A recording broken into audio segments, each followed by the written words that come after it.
থেকে আগত বিএনপি এবং তার অঙ্গ সংগঠনের বিভিন্ন পর্যায়ের নেতৃবৃন্দ সবাইকে আমার ব্যক্তিগত পক্ষ থেকে এবং বাংলাদেশ জাতীয়তাবাদী যুবদল ভারত উপজেলা এবং মহাখালী ইউনিয়নের পক্ষ থেকে শুভেচ্ছা ও অন্তিম অভিনন্দন।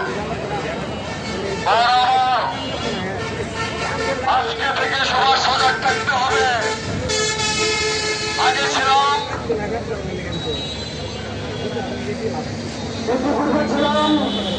আওয়ামী লীগ আতঙ্কে, এখন হয়ে গেছে চাঁদাবাজদের আতঙ্কে। প্রত্যেকেই যার যার অবস্থান থেকে সচেতন সজাগ থাকুন। বাচ্চাকে আমাদের বাড়িতে ঠান্ডা হবে না, যেখানেই যাবে সেখানেই প্রতিরোধ। আজ থেকে অমির বাড়ি বাচ্চু খুব শূন্য শূন্য শূন্য। আমাদের আপনাদের কাছে একটাই চাওয়া, আমরা ফ্যাক্টরি থেকে ওনার আপনার টাকা তুলে ওনাকে নিয়ে দিতে হবে, উনি ওখান থেকে সবাইকে নাকি দিবে। আমাদের ফ্যাক্টরি, আমাদের মিল ফ্যাক্টরি আমরা দেখে রাখবো, আমরা ব্যবসা করবো, আমরা স্থানীয়রা।